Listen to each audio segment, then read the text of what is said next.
ये कुआं मैंने अभिमंत्रित कर दिया है। अब तुम जितना सोना चाहो उतना इसमें से निकाल सकते हो। क्या सच में? यकीन ना हो तो आजमा कर देख लो। ये कहते हुए तांत्रिक ने उसमें एक मुर्गी डाल दी। बदले में कुएं में से एक घड़ा सोना बाहर आया। हो गया यकीन कि मैं सच बोल रहा था। मुझे तो अब भी यकीन नहीं हो रहा। याद रखना, इस कुएं को भूखा नहीं रखना, वरना ये तुम्हें खा जाएगा। और याद रहे, तुम जितना भी सोना निकालोगे उसका आधा तुम्हें मुझे देना होगा। सोना, ढेर सारा सोना, वो सिर्फ और सिर्फ मेरा होगा, कोई शेयरिंग नहीं। कुछ समझ में नहीं आ रहा है, ये जिंदगी कैसी चल रही है। सुबह शाम मौर की सड़ी गली लाशों की गंध के अलावा क्या इस जीवन में कुछ हासिल नहीं होगा? कब तक ऐसी जिंदगी जीऊंगा? कहते हुए वो पत्थर को ठोकर मारते हुए सड़क पर भटक रहा था।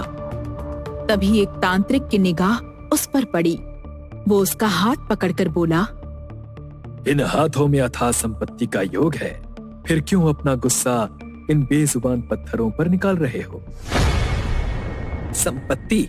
हाँ, लावारिस लाशों की बदबू यदि धन दौलत होती तो मैं बहुत अमीर होता। उन लाशों से ही तुम बहुत कुछ हासिल कर सकते हो। लाशों से? लाशों से कैसे अमीर बन सकता हूं? हम पिशाच को सिद्ध करेंगे। उस पिशाच को यदि तुम बिना कटी फटी लाशों का भोग लगाओगे तो वो बदले में तुम्हें धन देगा, बहुत सारा धन। इतना धन कि तुम्हारी 7 पुश्तें भी बैठकर खाएंगी तो खत्म नहीं होगा। मैं नहीं मानता कि ये सब सच होता है, और अगर ये सच है भी तो तुम मुझे इसमें शामिल क्यों कर रहे हो? तुम खुद ही पिशाच को सिद्ध करके सारा सोना अपने पास रख लो। मुझे क्या बेवकूफ बना रहे हो? बेवकूफ नहीं बना रहा, सच कह रहा हूँ। मैं कहीं से लाश की व्यवस्था नहीं कर सकता, और मुझे पता है कि तुम्हारे लिए लाश की व्यवस्था करना बहुत आसान काम है। इसीलिए मैं तुम्हें अपने साथ शामिल कर रहा हूँ। बोलो, मंजूर है? मोहित उस तांत्रिक की बातें सुनकर सोच में पड़ गया। उसे समझ नहीं आ रहा था कि वो उसे क्या जवाब दे।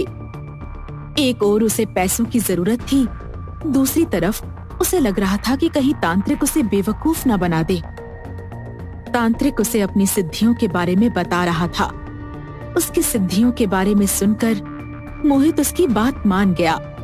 अस्पताल में मॉर्चरी का केयर टेकर करने के कारण उसके लिए लाश की व्यवस्था करना कोई बहुत बड़ी बात नहीं थी। उसने एक ही दिन में 7 लाशों की व्यवस्था की। तांत्रिक ने अपनी सिद्धि का उपयोग कर पिशाच को सिद्ध कर लिया। हे पिशाच, मैं तुझे इस अंधेरे कुएं में स्थान दे रहा हूँ। हम तुझे भोजन देंगे, बदले में तू हमें अपार धन दौलत। बोल, सौदा मंजूर है? एक दिन भी मुझे भूखा मत रखना, वरना इस कुएं से निकलकर तुम दोनों को ही खा जाऊंगा।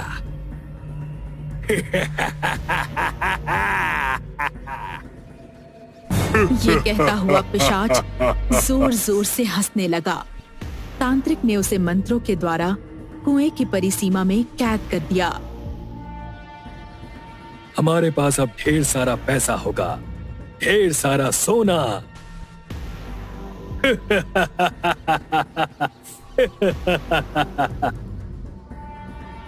तांत्रिक हंसने लगा। उसने कुएं में मुर्गी डाली और सोने की एक छोटी मटकी को बाहर निकाला। देखा, मुर्गे के बदले इतना सोना। सोचो, यदि किसी इंसान की बलि देंगे तो कितना सोना मिलेगा? वो सोना हम दोनों का होगा, हम दोनों का। ये सुनकर मोहित भी जोर जोर से हंसने लगा और उसने तांत्रिक को ही कुएं में धक्का दे दिया। कुएं में गिरते हुए वो तांत्रिक बोला, तुमने ये ठीक नहीं किया। इस पिशाच को भूखा मत रखना, वरना वो तुम्हें खा जाएगा। चीखता हुआ तांत्रिक उस पिशाच का शिकार बन गया और उसने मोहित को ढेर सारा सोना दिया। मोहित इतना सारा सोना देखकर पागल हो गया। रोज नई लाश का बंदोबस्त करना उसके लिए आसान था, उसके पास अब ढेर सारा सोना था। अब मुझे उस पिशाच की जरूरत नहीं है। मैं अब ये शहर छोड़कर चला जाऊंगा, हमेशा के लिए। अब वो पिशाच जाने और ये शहर जाने, लोग झेलें उसका आतंक, लेकिन ये पिशाच मुझ तक कभी नहीं पहुंच पाएगा। वैसे भी अब उसके लिए लाश का इंतजाम करना बहुत मुश्किल होता जा रहा है। कब तक अपने सीनियर से झूठ बोलूंगा? अगर मेरे रहते किसी को भी इस कुएं के पिशाच और सोने के बारे में पता चल गया तो मेरा सारा सोना चला जाएगा। नहीं, मैं ऐसा नहीं होने दूंगा। मैं यहाँ से चला जाऊंगा, ये शहर छोड़कर चला जाऊंगा। वैसे भी लोगों को अब मुझ पर शक होने लगा है। लोग मेरे घर की तलाशी की बातें कर रहे थे। इसके पहले कि कोई मेरे घर में आए, मुझे ये सारा सोना लेकर यहाँ से चले जाना चाहिए। ये कहते हुए मोहित ने उस कुएं में आखिरी लाश डाली और सोने का कलश लेकर जाने लगा। मगर ना जाने क्यों अचानक मौसम बदल गया। तेज हवाओं के कारण मोहित गाड़ी नहीं चला पा रहा था। अरे, ये अचानक से मौसम को क्या हो गया? ऐसी हवा आंधी में गाड़ी चलाना तो मुश्किल हो रहा है। क्या करूं, कुछ समझ में नहीं आ रहा। ऐसा करता हूं, मौसम साफ होने का इंतजार करता हूं। मोहित ने गाड़ी एक पेड़ के नीचे खड़ी कर दी। गाड़ी की लाइट अपने आप ही ऑन ऑफ हो रही थी। मोहित थोड़ा सा डर गया। ये क्या हो रहा है? नीचे उतर कर देखूं या फिर गाड़ी में ही बैठा रहूं?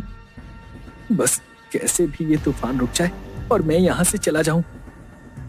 सामने से कोई आ रहा है, उसके पास चला जाता हूँ, वो मुझे बचा लेगा। कौन है वहां पर?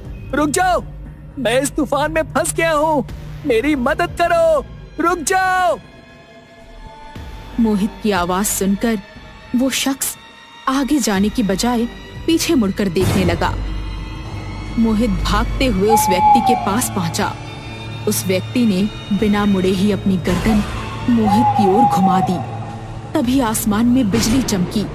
उस रोशनी में मोहित ने जैसे ही उसका चेहरा देखा, उसकी चीख निकल गई, क्योंकि वो कोई और नहीं बल्कि वो तांत्रिक ही था।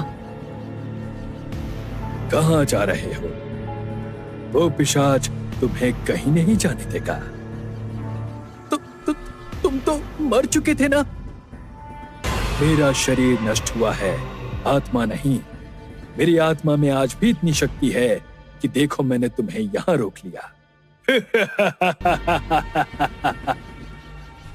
ये कहते हुए वो तांत्रिक जोर जोर से हंसने लगा।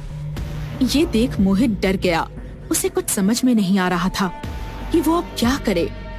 अपनी हिम्मत फिर से बटोरकर वो जोर से चीखा, नहीं, मैं हमेशा के लिए शहर छोड़ रहा हूँ और ऐसा करने से मुझे कोई नहीं रोक सकता। वो भागकर दोबारा कार में बैठ गया। उसने कार चालू की और तेजी से सड़क पर कार भगाने लगा। अचानक वो सामने से आ रहे ट्रक से टकरा गया। कार के टकराते ही मौसम साफ हो गया। कुछ देर बाद जब सुबह हुई तो उसने अपनी आंखें खोली तो वो अपने ही घर पर था। इसका मतलब मैं इस शहर से तो क्या, घर से भी बाहर नहीं निकल पाया। मुझे हर हाल में जाना था। वो खुद से ही बातें कर रहा था। तभी उसकी निगाह दीवार पर पड़ी। दीवार पर खून से लिखा हुआ था, मेरे लिए लाश का इंतजाम करो वरना अब तुम नहीं बचोगे। ये क्या मुसीबत है? इस मुसीबत से कैसे पीछा छुड़ाऊं? कहां से लाऊं रोज लाश? ये कहते हुए मोहित सोच में पड़ गया। तभी उसके घर की घंटी बजी। सुबह सुबह कौन आया होगा? हमारे पास आपकी घर की तलाशी के आदेश है। मेरे घर की तलाशी? लेकिन क्यों? आपके आसपास के लोगों का कहना है कि आप किसी संदिग्ध गतिविधि में शामिल हैं, इसलिए आपके घर की तलाशी लेनी है। आप इस तरह से किसी के घर की तलाशी नहीं ले सकते। तो हमारे पास सर्च वारंट है। उन्होंने मोहित को धक्का दिया और घर की तलाशी लेनी शुरू की। घर की तलाशी लेते हुए उन लोगों को ढेर सारा सोना मिला। तो लोगों का शक सही था, आप सोने की स्मगलिंग में शामिल हैं। इतना सारा सोना। चलिए पुलिस स्टेशन। सर मेरा विश्वास कीजिए, मैं कोई गलत काम नहीं करता। आपको जितना सोना चाहिए आप उतना सोना ले लीजिए, आप इसमें से ले सकते हैं। प्लीज मुझे छोड़ दीजिए। पुलिस वाले को रिश्वत देने की कोशिश करता है? चुपचाप थाने चल, और इसके पहले कि मैं तुझ पर 3rd डिग्री का इस्तेमाल करूं, सच सच बता, तेरे साथ इसमें कौन कौन शामिल है? मैंने कहा ना, मैं बेगुनाह हूं। हर गुनहगार खुद को बेगुनाह ही कहता है। थाने चलो। जैसे ही इंस्पेक्टर उसे अपने साथ ले जाने लगे, वो भागकर उस कुएं के पास पहुंचा। सारे फसाद की जड़ यही है, आज इसका किस्सा ही खत्म कर देता हूँ। ये कहते हुए मोहित उसके अंदर कूद गया। मोहित की मौत के बाद पिशाच खुद भेष बदलकर लोगों को सोने का लालच देकर उस कुएं के पास बुलाता और लोग फंस जाते और पिशाच को शिकार मिल जाता। आप भी किसी सुनसान जगह में सोने का लालच कर किसी पिशाच के चक्कर में मत फंस जाना।